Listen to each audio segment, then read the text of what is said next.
How's it going, everybody? Back at you with another pros and cons video, and today we're talking about Livermore, California. Let's do it.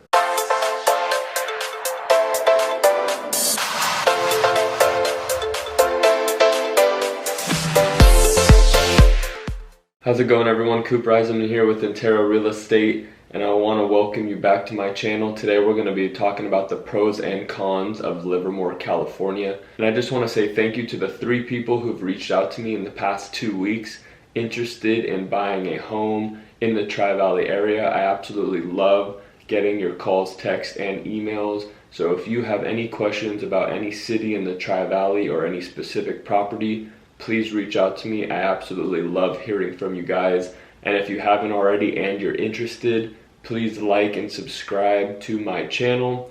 That way you can stay up to date for every time I post a new video talking about the Tri-Valley cities, so you can educate yourself and be a little more informed if you're planning a move here. Now let's get into some simple facts about Livermore, California before we get into the pros and cons. Livermore was officially incorporated in 1876, making it one of the oldest cities in the Tri-Valley area. Only second to Danville, and then coming in third is Pleasanton, which was incorporated some 20 years later. Livermore has a population of just under 86,500, and it has about 30,000 housing units. Livermore is known as the Central Valley Gateway because it's the easternmost city in the San Francisco Bay Area, just before Mountain House and Tracy over the Altamont Pass. Now some pros of Livermore, California. First on the list, I live here. So if you're lucky enough, you get to be my neighbor.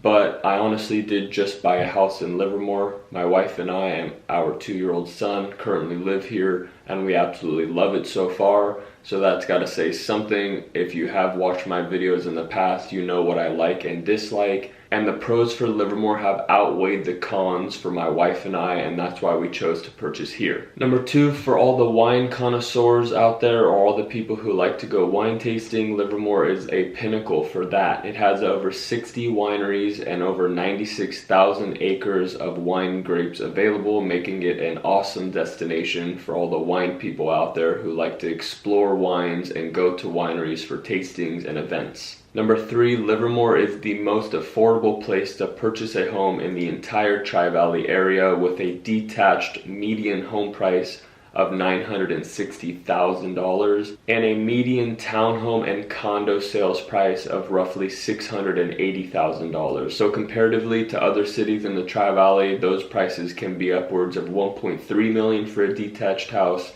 and $700,000, $800,000, and $900,000 for an attached house. Now number 4 on my list is downtown Livermore. Now it's one of my favorite downtowns compared to Danville and Pleasanton. But on the fun meter, I'd say it's number 1 because of its bar scene, its outdoor dining, and the live music that they have there. It's an amazing place to go with family or friends if you're just looking to go for a stroll or have a fun night out. Now number 5 on my list is Lake Del Val. This is an awesome lake to go for outings. It has 2 swimming beaches and camping grounds. It's an awesome place to go with family or friends, and it's located roughly 10 to 30 minutes depending on where you are in Livermore. Unfortunately, right now it has been closed due to COVID-19, but once it does open up and the restrictions are lifted due to COVID, it's going to be an awesome place to go and hang out. Now, number 1 on my cons list is the schooling. Now, I just want to say that compared to the rest of California and the Bay Area,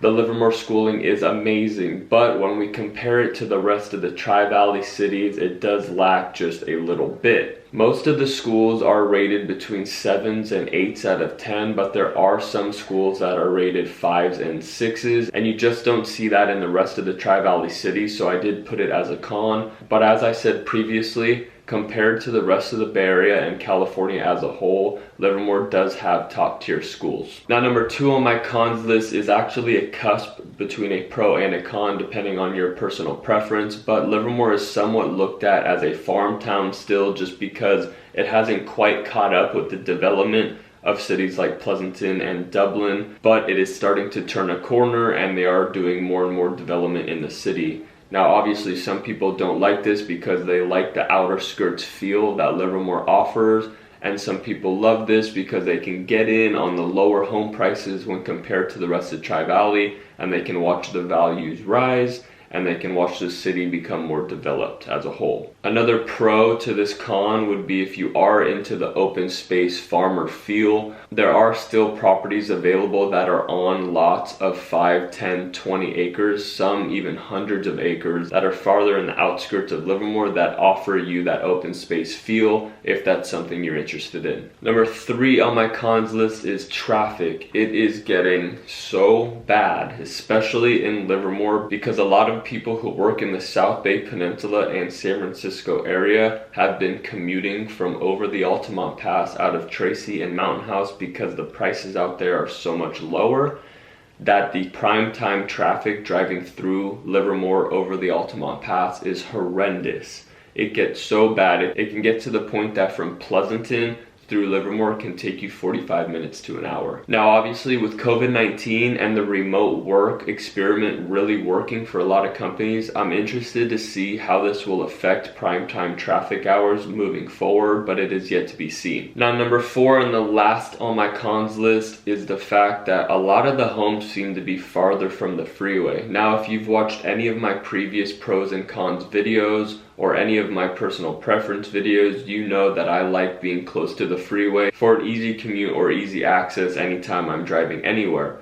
Now the particular neighborhood that we chose to buy in happens to be very close to the freeway, and it's one of the few options, but it does seem to me that a majority of the homes that are for sale are further from the freeway, and you can even get between 10 and 25 minutes from the freeway. Now obviously this doesn't come as a concern to a lot of people, but just as a personal preference for me, it's something that I don't like. But in my case, my wife and I did find a home that was 5 minutes from the freeway, which worked for the both of us. Now that is it for my pros and cons list of Livermore, California. I want to thank you so much for watching the video. If you need me for any reason, I'm going to put my contact information in this corner. You can reach me by email, phone, or text any time of the day. I usually get back to you within 15 or 20 minutes, so it's super simple and I'm super fast to respond. If you have any interest in a city or a particular house in any of the Tri-Valley, let me know. I'll hop on a WhatsApp video call or a FaceTime call with you and I'll walk you around or help answer any questions you may have. Once again, I want to thank you for watching and stay tuned for the next video. Until next time, see ya.